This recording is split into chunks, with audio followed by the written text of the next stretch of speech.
She was instrumental in the civil rights, gay rights, and the feminist movements of the 60s and 70s, and is a best-selling author, poet, and screenwriter, best known for her landmark novel, Ruby Fruit Jungle. She has also lived her private life in public, as evidenced by her well-known relationships with both tennis star Martina Navratilova and author Judy Nelson. Hello, I'm Ernie Manouse. Coming up on InnerVIEWS, our conversation with the always entertaining writer and activist, Rita Mae Brown.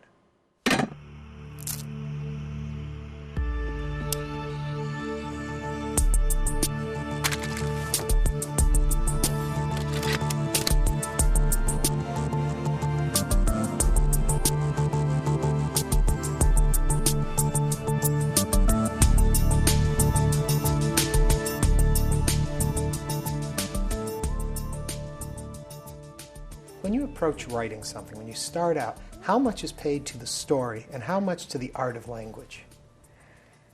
That's a wonderful question because I don't have a clue. I just sit down and whatever happens, happens. Fortunately, I have a lot of Greek and Latin in my background. I was a double major English and classics. So I pay attention to language without having to think about it because of the training. What makes you then a good writer? When people say, Rita Mae Brown, good writer there. Well, they have good taste. I mean, let's establish that right there. I don't know. I have no idea. But I think every writer wants to find the perfect harmony between style, story, and character. Yeah. Have all three in balance. You almost get it, and then one of them slips away from you a little bit, you know? Have you written your perfect work yet? No, I don't think so. Anything come close? I did a little novella that'll be out this summer called The Sandcastle, which I think is the closest I've ever come. Really, what makes it a success for you? What makes it so Again, close? It was that balance between story, style, and character development. And I do think, though, that I'm reaching my prime. A musician can show early, but to really be a good writer, you have to live. Yeah. You know, you have to have that weight of the years, and I've got them. How much of writing then is, and I hate to use the word chore, but how much is work these days for you, and how much does it just come naturally to you? Oh, none of it's work. I mean, I love what I do. Yeah. The tour is work. The book tour is work. I mean, not meeting the people isn't. It's the travel part and the no food and all that kind of stuff. But the actual writing is, to me, just a joy. I love what I do. And I hope everybody watching you loves what they do. Yeah, because you know what? They're going to be dead a long time. Did you always want to be a writer? Was this the goal to start with? Well, I mean, I really wanted to hunt my own pack of hounds as a little girl. Or be president. I would have settled for that. I got the best job. Yeah? Yeah. I always loved language. I came out of the womb looking for a library. Well, you were like 5 years old when you got your first library card? I was. I started to read at 3, which I don't think is remarkable. If people just let their kids alone, they'd figure it out. And then I had to stand on a box. The librarian didn't believe I knew what I was doing, and my mother got very incensed, which she could do pretty good. And she grabbed a copy of Little Women.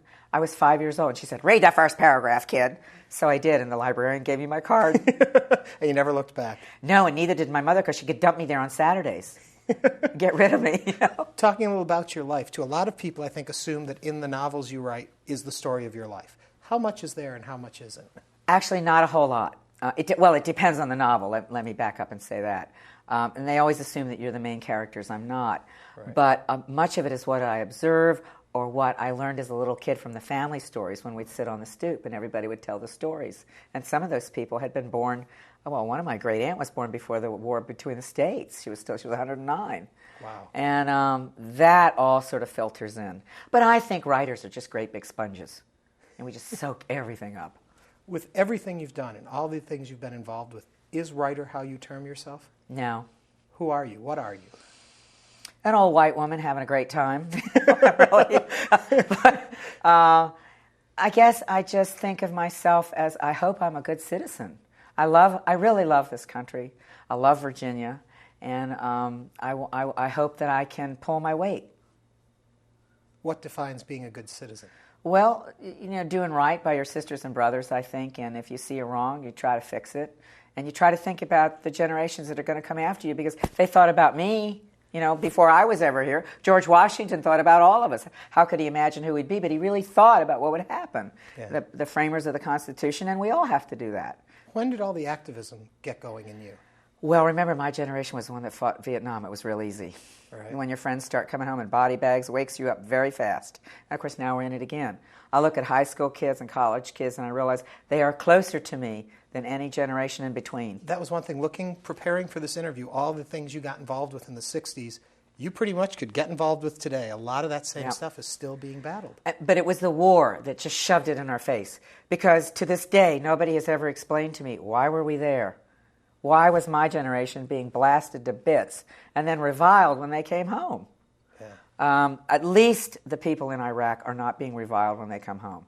They are not paying for the adventuresome and ill-thought-out policies of their elders.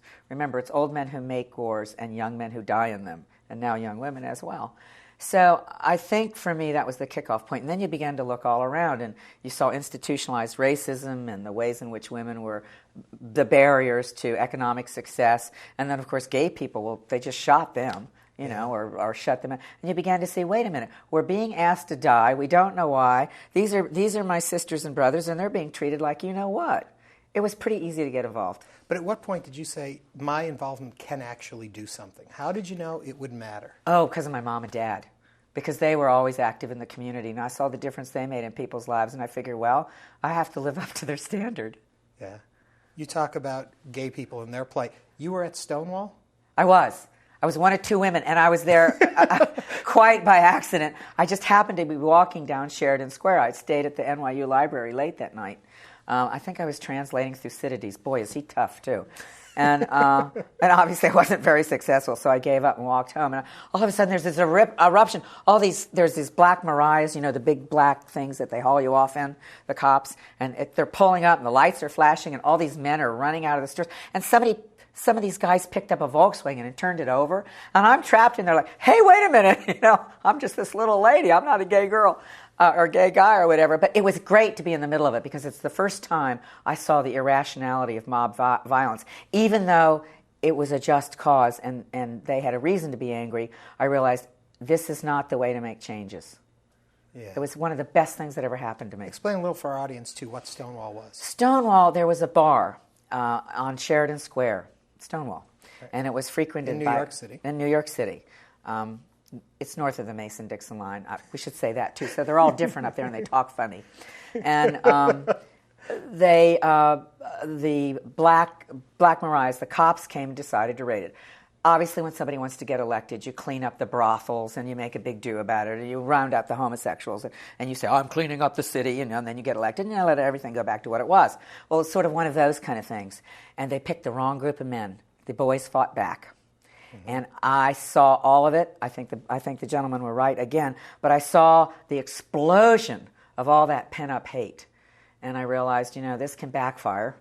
I mean, on the one hand, it's good. It wakes people up, but it can backfire. And it stays with me, that moment. And also the police were flabbergasted. They were unmanned. They had no idea that gay men were actually men and would fight. So that was pretty funny right in itself. And then you could hear the sirens all over New York City, coming down 7th Avenue, coming down 5th Avenue, coming on the cross streets. And then the women in the house of detention, which still stood, started to scream. And they were shoving mattresses through the bars. And they set them on fire. So you see these mattresses on fire coming down. And I just stood in the middle of this, and I thought, I got to get out of here before I get hauled off. Yeah. So I did, because I was little and fast and could outrun most fat cops. And a lot of people consider that the start of the gay rights movement. It really wasn't. I mean, in some ways, it started many years before that in a quiet way with a Mattachine Society and stuff like that. But this was the first real overground blast that, you know what, we aren't going to take it anymore. Yeah. When you talk about rebelling and the violence that comes with it, how else? A lot of people will say that's the only way to get the attention. It's the only way to let people know they're serious. How else can you do it? I'm one of those people who still thinks you change the world one person at a time. But there are moments when you push people too far, and you have to establish your destructive potential. Because for whatever reason, that wakes up people quicker than constructive potential. It's sick, but that's the way the human animal is. Yeah. And you know what? We may be coming up to it again. Yeah, you think I think about that a lot. I travel all over America on these tours, and I've been doing it for 30-some years. And I feel this sea change, and I don't know which way it's going to go. But people are really mad underneath everything. So how do you see it happening? How do I you see it don't coming know. out? It's either going to come from the right or it's going to come from the left, and it'll be something we never imagined, like Stonewall, some seemingly insignificant thing that's been done a million times before, or something odd and awful, like that poor kid getting hung up on a fence in Wyoming when they killed Matthew, and I forget his name. Shepard. Yeah, Matthew Shepard. Something like that, and people will say this is it, and they'll just blow. The way they blew on 14th Street in Washington when Martin Luther King was killed, and then all the cities blew. But do you need those points for change to happen? I'm afraid we do now, and it makes me very sorry. Yeah. Take me back then to the National Organization of Women. I always call it, now what? Now what are you going to do? This was back in, I joined in 69. I think they got founded in 68, and a woman named T. Grace Atkinson was the president. Flo Kennedy was still alive, a little diminutive lawyer, African-American, who always wore white Courage boots. God, she was great. She said what she thought, too. And I was the youngest person there. I think I was 18 or 19. Or no, I must have been 20. I wasn't in graduate school yet. And they all thought I was just a dumb cracker because I had this thick accent, except Flo did not. And T. Grace, who was from Louisiana, tolerated me. And time went on, a year passed, and I understood that these people were just enraptured with the legislative process. And I used to say, why? They're not going to listen to you. Why don't you talk to women? Who cares about the lawmakers? They don't know squat. And then they sort of divided up. They didn't really see women that were of different classes, which is to say lower. They never saw gay people. And I kept raising these issues that made these white, upper middle class women terribly uncomfortable. And I'm not putting that class down. They really are the engine of change in our country. But there are other people, and you have to think about where they are and why they can't work with you. It's awfully hard when you've got 3 kids and no money. You know what I mean? And so they really got mad at me. Eventually, they threw me out. And Betty Friedan got ugly with me and all this and that. And I often look at Betty Friedan and Yasser Arafat, who have now left us, and I don't know if they weren't the same person, because after all, I never saw them together. But you look at pictures of them, you'll see what I mean. But now you got into it with her, and it made news. Yeah, it did. Did that surprise you when your name started coming out and being part of the news stories? Yeah, it did. I thought, well, I guess I better learn to handle this, because they're not going to be fair. Yeah. Nor were they. Was that a sense that you had arrived in some way? No. I knew I arrived when I was born. Do you have to sacrifice who you are privately to make change? No, I don't think so. In fact, I think if you do, the change will be flawed. And this is one of the things I worry about McCain. I think he's changing who he really is in order to appeal to the far right wing of the Republican Party, or he won't get the nomination. And I think, there's a strong man in there, whether you're going to vote for him or not. And I see these changes. I see the way Al Gore let his handlers dampen his brilliance and not talk about the environment. Maybe the best thing that happened to all of us is that he wasn't elected president. For many reasons, but now he can follow his passion, which is helping us. I look at all this and I see the people, and they always say the end justifies the means. It doesn't. It doesn't, because the means will change the end.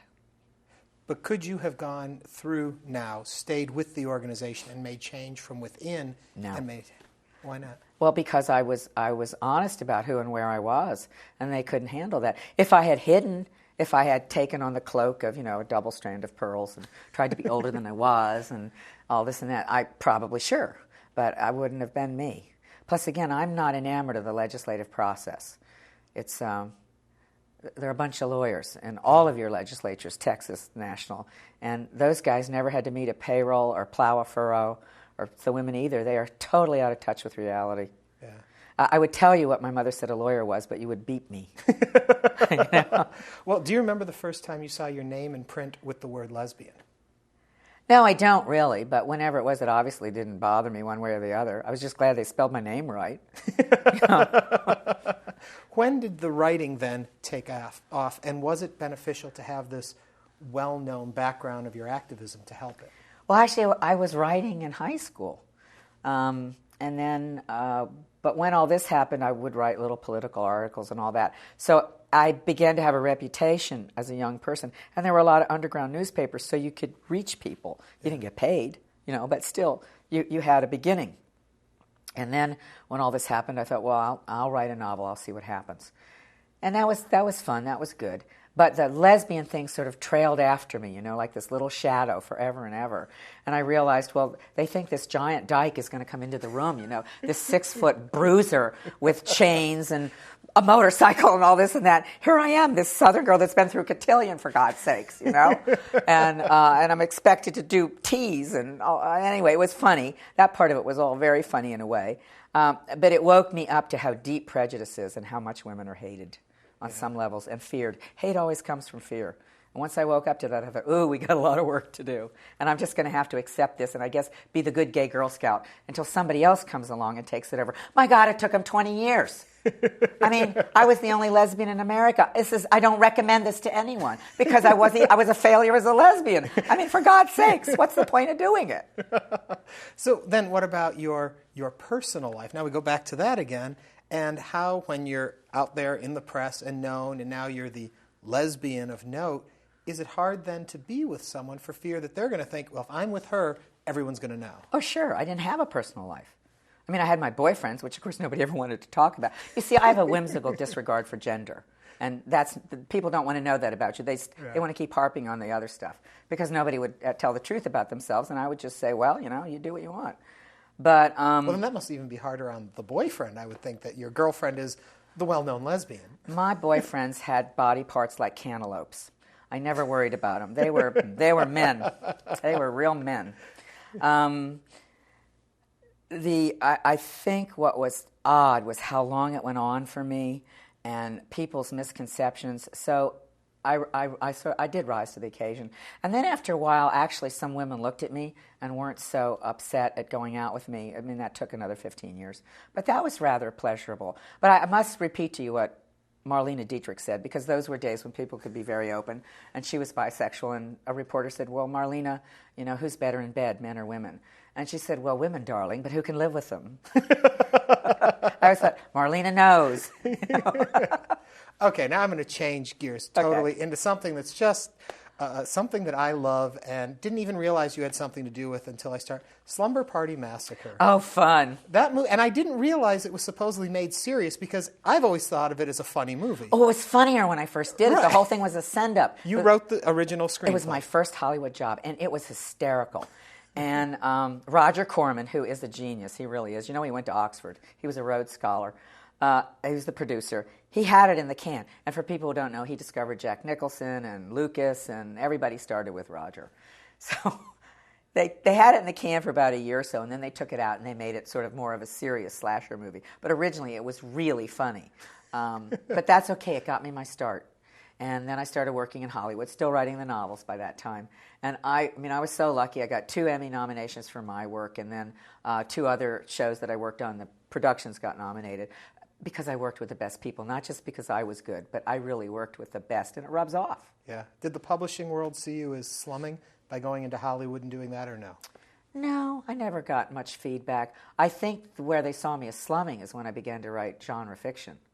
Yeah. There's still a certain snottiness involved in that, which I shared at the time, and I am so glad I got out of it because I've learned so much. I mean, I still do my novels, but genre fiction has, well, in a way, Hollywood prepared me for it because you have to work inside a format. I mean, you can say anything you want. It can be literature, but it won't be the same literature as Fathers and Sons by Turgenev, where the format grows from the characters. Right. That's really the big difference. But it was wonderful for me. Yeah. And Slumber Party Massacre, before we leave that altogether, you weren't happy? No, it was just another pedestrian movie when it was so funny originally. What would you like to do now film-wise? Is there a film that's in you that you think?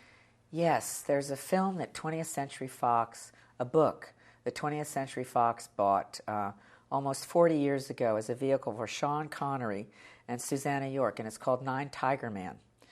It's a novel nobody reads. And nobody could solve the problem in the book. I know how to solve the problem, so I will not tell. I have always wanted to make that movie. It's a phenomenal movie about the mutiny in 1857 in India, and the officers' wives are sent under the protection of a Raj who is with them as opposed to the mutineers. It's fabulous. So what keeps you from doing it? Well, 20th Century Fox owns it. I can't buy it, and they don't have any interest in making it. And so they sit on the property and... Oh, there's a lot of things like that. You can make a good living in Hollywood and never have one thing produced.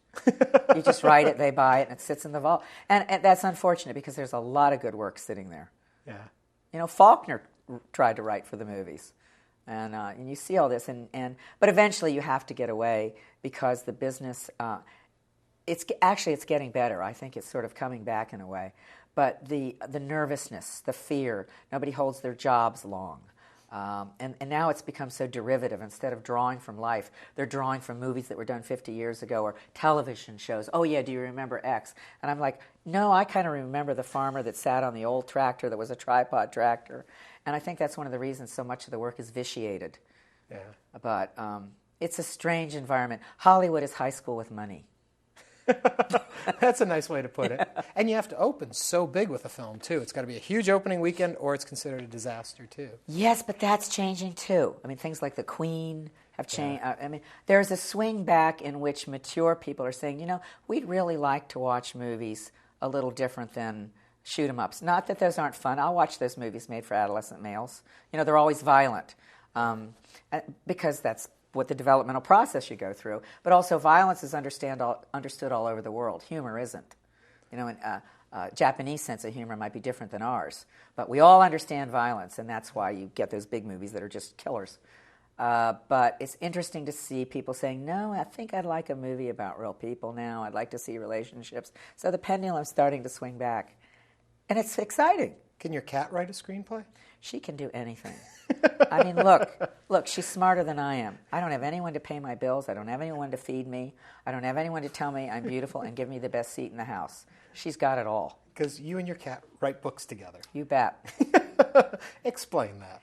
Well, it was the Writers Guild strike in 1988, and all the money dried up. And I was getting some money from my novels, and unfortunately I had some of the bestseller lists by then, but still... It was a very tense time, and we thought the strike would not be long, and it turned out to be 9 months, and the bills just kept coming in. And the cat says, why don't you try a mystery? And I'm like, heaven forfend. And the cat said? The cat said, do it, you know. I will be the star. And I said, heaven forfend. I will never do genre fiction. Not me, a classics major, who translated Catullus and Aristophanes, never. And then I began to see the wisdom of her ways. And as I started the first one, Wish You Were Here, my publisher didn't really want to do it because they get locked into thinking of you in a certain way. You get typecast as a writer as well as an actor. But they're a wonderful publishing house, Bantam. I've been with them since they became they were originally a reprint house, became hardcover, and I've been with them all the way. And but they did it as a kindness to me, and they gave me a very small advance, which I don't blame them because they didn't know how it was going to turn out. Well, of course, it turned out great. Didn't know if the cat had any talent, so they don't want to give you too much money. Wow, she has more than all of us, I tell you. So now what are we on, the 14th or 15th, and the things just fly out of the stores. Does that surprise you? Do you think it's kind of funny?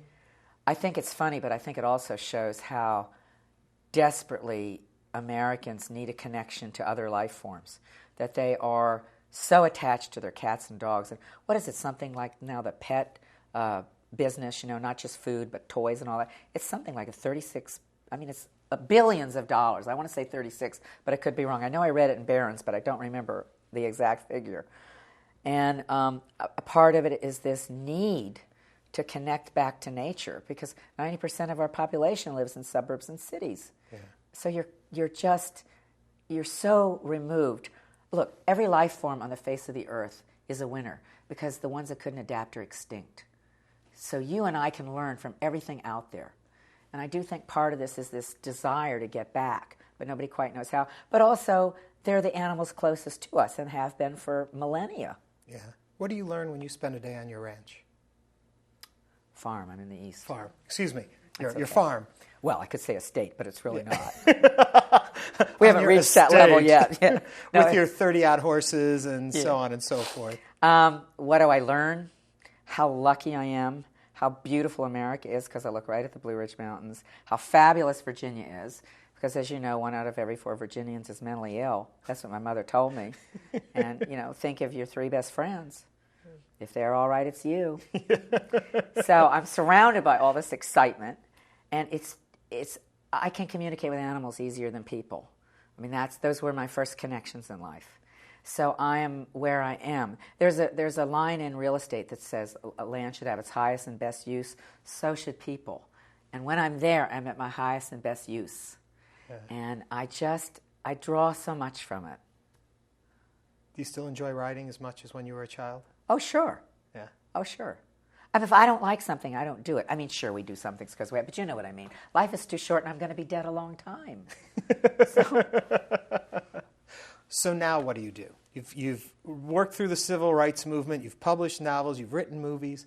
What next? Well, I'm going to grow old disgracefully. What are you going to do? I'm going to grow old disgracefully, too, it seems. I mean, this whole idea that suddenly you close up shop, bull. I'm not asking you to close up shop. No. I'm asking you to see what you're going to do. No, I mean that you get old and suddenly you get staid and you are the sage of the ages. Hell no. Excuse me for swearing. That's rude. But no, I just want to get wilder and wilder. I'm trying to live up to my mother because you have to realize in our family I was considered the dull one. Our family was what? Imagine that. Oh, you can't. I mean, I was the dull one, and I really hope to rise to their level of complete wildness. But what I want to do more than anything is hunt my hounds because that is why I was born. To be with that pack and for us to be one. Well, we wish you the best in hunting the hounds. Thank you so much for coming in, Rita Mae Brown. Thank you.